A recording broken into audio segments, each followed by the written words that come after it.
Today we are going to label these chords that you have been playing. So you've been starting on any white note, moving up and down the piano, playing chords. And you've been labeling them. For example, what is this chord that I'm playing right now? So remember, look where my thumb is. If you said a G chord, you are totally correct because the bottom note is what the foundation of the chord is, or the address, or the name of the chord. But there are different types of chords. So I want you to think Family Feud. Hopefully you've seen it before. So in Family Feud, you are introduced to the family. It's a game show if you haven't seen it. I'm sure there's examples on YouTube. So there's the family that you are introduced to, and once you meet the family as a whole, then you meet like the 6 individual players or whatever they have on the show. So the piano or chords are the exact same thing. So we're going to start with G. This is the G family. The G family is built on a G. We have one of the family members in the G family is the G major chord. Then we have the G minor chord.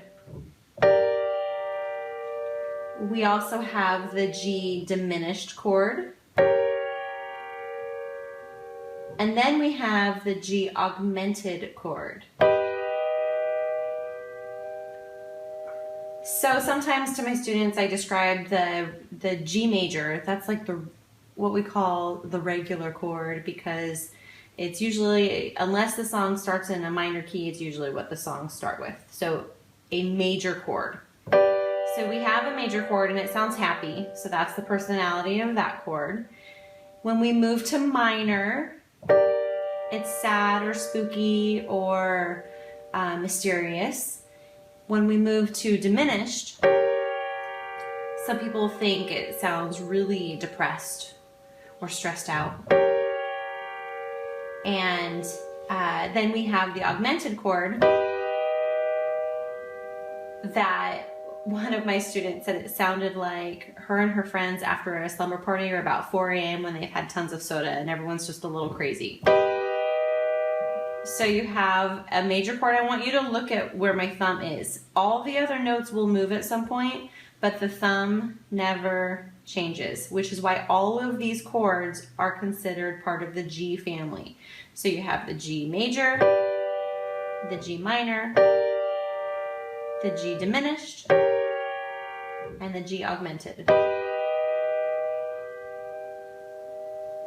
In the next video, we're going to go over how you can figure out what those are, starting on any note, but I just want to get you labeling the chords that you've already been playing, because you've been playing seven different chords on the piano already, so you might as well get to know them. Let's start with G, since we already did. G is a major chord, so when you're playing all white keys, G is a major chord when G is on the bottom. Let's go up to A. When you play all the white keys on A and play what we've been calling an A chord, the official name is A minor.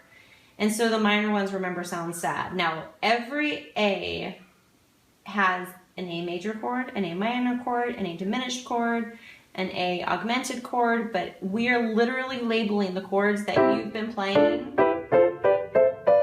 during these exercises. So the A is minor. The B is diminished. The C is major. And I'm going to come down here. So here's C. And so I've just moved down an octave. The D is minor. The E is minor. The F is major. So let's start with the D and just say it with me. We're going to have D minor and E minor, then F major and G major. So we have minor, minor, major, major. Let's do that. Say D minor and play the D minor chord, D minor. Now move up, play the E minor. Now move up and play the F major. We had minor, minor, now it's major. Next one up is G major. Now the next ones, the next three, we have minor, diminished, major. Say A minor, B diminished, C major. Let's start with A, so A minor. A minor, go up one to B diminished, and C major. Most of the songs that you'll find use those chords. In the next video, I'm going to teach you how to figure out what the other major chords, for example, say your song doesn't call for an A major or an A minor, it calls for an A major. That's the next video. We just want to get these labeled. You've been playing them so much. So you know how I'm a big proponent of, as you're walking out the door and you have literally 10 seconds, just stop by the piano, and in the past I've had you play all the F's on the piano. So you get used to moving all over and just recognizing those notes.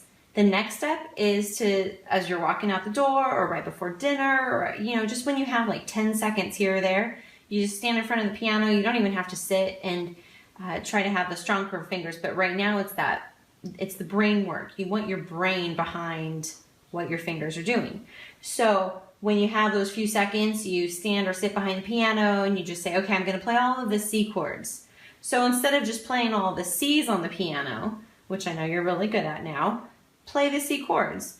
And you can challenge yourself. Left hand, right hand, doesn't matter, because what matters is that one or the other hand is getting used to playing it. So you could play all of the C majors, you could play them all with your right hand, all with your left hand, and just get used to moving up and down on the piano, just like that. And so as you're doing it, just tell yourself this is C major. The more your brain remembers what chord you're building on here, the more it just becomes habit. And that way when you're looking at your whatever song that has the chords written in that you're dying to play, if it says C, because it hardly ever says C major. C is the one that's just a capital letter. If it's major, it means capital. We'll go more into that later.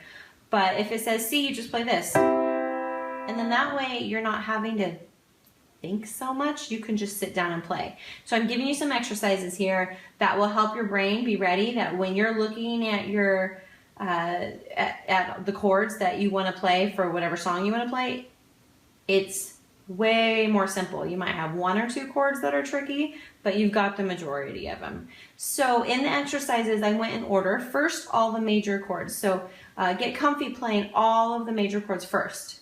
Do you remember what they are?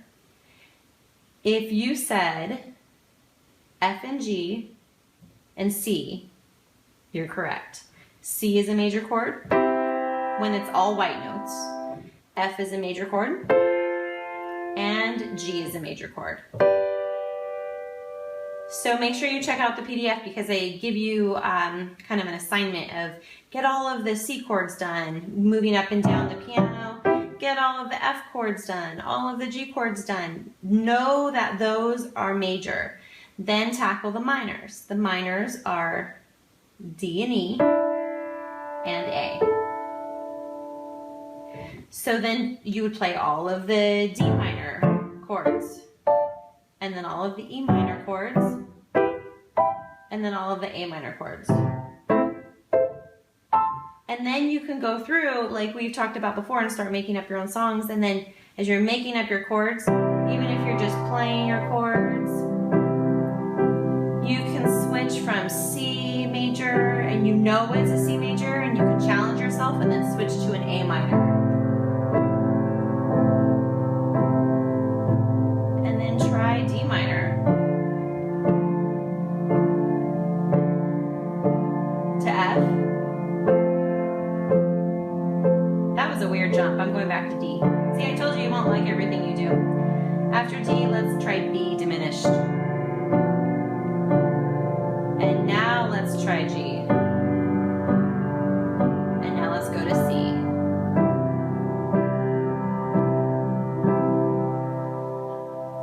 So as you're playing your own songs like we've talked about, and you're, just messing around with the piano, trying out your own stuff, start thinking about what those chord names are. It's not just a C chord. This one that you're playing happens to be a C major chord.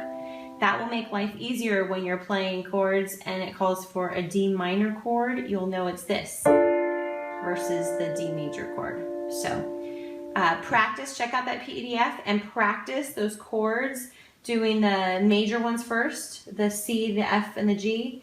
Once you get comfy with that, move on to the minor chords, the D, E, and A, and then you can get that B diminished. That's not as common, but it's good to know. So that way you've labeled all of the chords that you've been playing this whole time. Enjoy!